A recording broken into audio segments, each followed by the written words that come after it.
Nusantara Indonesia Jaya. Jumpa lagi dengan channel saya ini Musboy 99. Ini ada di depan saya ada kendi. Kendi saya tuangkan untuk minum putih seger. Ini minum. Ini kendi. Orang Jawa mengatakan kendi, kendalikan diri. Kendali dari hawa nafsu. Di dalam agama saya, agama Al-Quran, ayat suci dan ayat yang lain dari kitab-kitab yang lain dari agama non-muslim bisa. Semuanya ada mengajarkan tentang nafsu yang kita harus jauhi, nafsu yang harus kita bawa untuk berhadap dengan Tuhan, untuk dihadapkan supaya kita itu baik, jelek. Itu nafsu itu mengandalkan pada kejahatan. Di dalam Al-Quran ada 3 secara umum, nafsu amarah, lawamah, mutmainah. Kita harus menghindari 2 itu yang paling pokok, nafsu amarah, nafsu lawamah. Nafsu amarah di dalam Al-Quran surat Yusuf ayat 53. Bismillahirrahmanirrahim. Wa ma ubari'un nafsi inna nafsa la'amratu bisu illa ma rahmar rabbi. Dan aku tidak menyatakan diriku paling bebas dari kesalahan, karena sesungguhnya nafsu itu mendorong kepada kejahatan kecuali nafsu yang dirahmati oleh Allah itu.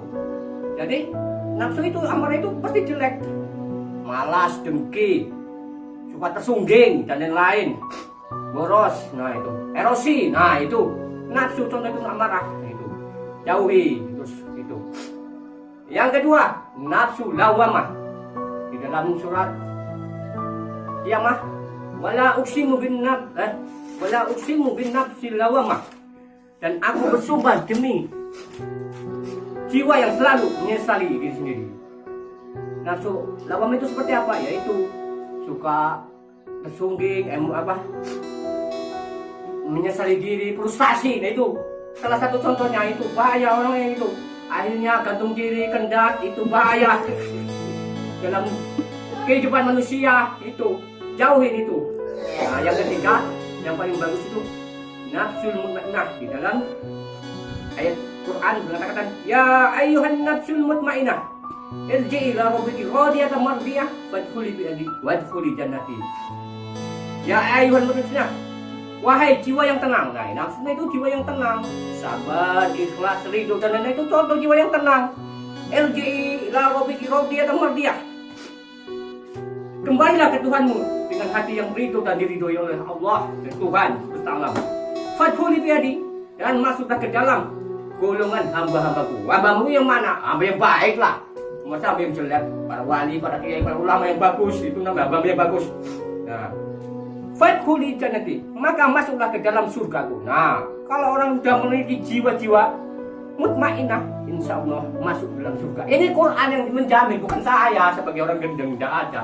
Saya menjamin surga nggak apa-apa. Menjamin kopi aja nggak punya, saya nggak. Ini aja apa? Air putih aja minjem sama tetangga. Kan dia aja ini nggak punya sendiri, punya orang. Itu makanya.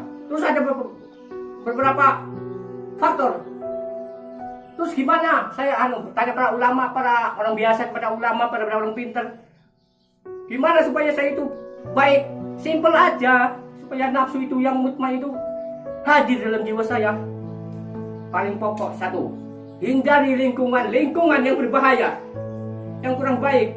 Nah, itu bahaya itu, lingkungan, teman dan lain menjerumuskan kamu. Sedikit banyak pasti kamu ternoda.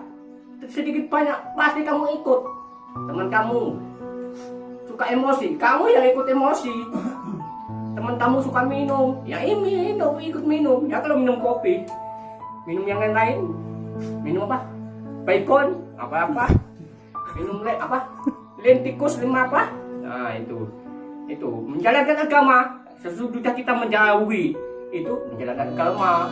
Cara menjalankan agama ya tanya ulama, tanya orang pintar, tanya orang gendeng kek. Oh itu banyak orang-orang itu banyak teruji bagus. Ulama kita, ulama di sini banyak ulama. Pakai Haji Masrur, pakai Haji Kamali. Itu banyak dan lain-lain. Pakai ulama, para habib, walah banyak. Tidak bisa saya sebutkan satu persatu, saking banyaknya orang baik. Orang jahat juga banyak, yang berkodok-kodok, memakai jubah, hati, pakaiannya bagus, bersorban, tidak ada jaminan. Tapi kalau sudah orang terbukti jiwa dan raganya bagus, insya Allah bagus. Tingkah lakunya, akhlaknya, adabnya bagus. Yang kedua, mendekat diri pada Allah. Kalau orang belum bisa mendekat diri pada Allah, belajar, ngaji. Dekatin ulama, deketin saya nggak apa-apa. Deketin yang lain, yang orang-orang terpuji bagus. Bukan hanya casingnya aja yang bagus, tapi jiwa dan raganya itu. Memperbanyak doa. Hidup itu harus diisi dengan doa, bukan dengan kata-kata yang amburadul. Itu orang kesungging, kita terpancing kesungging, kita dimarahin, kita dilejekin, kesungging, ikut marah. Tak boleh. Dalam agama Islam dan agama yang lain ada dalam kitab Taurat, Injil, Zabur dan lain-lain. Nggak ada ajaran itu memperbolehkan kita itu untuk amarah-amarah nafsu-nafsu yang jelek, tidak ada. Yang terakhir adalah puasa. Puasa itu paling bagus. Puasa Daud, puasa Senin Kemis, puasa apa dalam ajaran Islam dan saya itu. Jadi sedikit banyak. Sebenarnya nafsu dalam skala dimensi para alim ulama, para ilmu orang ulama, orang sufi, orang tarekat itu ada 7. Supaya saya kasih yang umum aja ya, ada 3. Nafsu ya. Jadi saya nafsu, lawamah, amarah, Mulhimah, mutmainah, Qadiyah, Kamilah, Fardiyah, 7. Tapi kalau saya sebutkan satu persatu, panjang kali lebar kali luas. Saya singkat, panjang pendek, yang penting mengerti untuk umat, untuk masyarakat yang belum tahu, supaya bisa tahu, supaya hidupnya bisa terarah, terukur. Nah, ya tuh. Semoga bermanfaat umat saya. Ya, dari saya semoga bermanfaat, bisa direnungkan dalam jiwa kita. Omongan saya pas apa enggak? Kalau kurang jelas, boleh dikritik. Kurang salah, boleh dikritik. Kalau benar, bukan dari saya datangnya, dari Tuhan saya ini. Saya ada perantara. Saya sebagai orang gendang, Musbih 9 mengucapkan salam Indonesia, salam Nusantara. Semoga Indonesia tetap jaya. Tetap jalankan agama sesuai agama ajarannya masing-masing. Yang penting benar, bagus, tidak menilai agama, adat, hukum terlebih daripada dunia. Sekian dari saya. Assalamualaikum warahmatullahi wabarakatuh.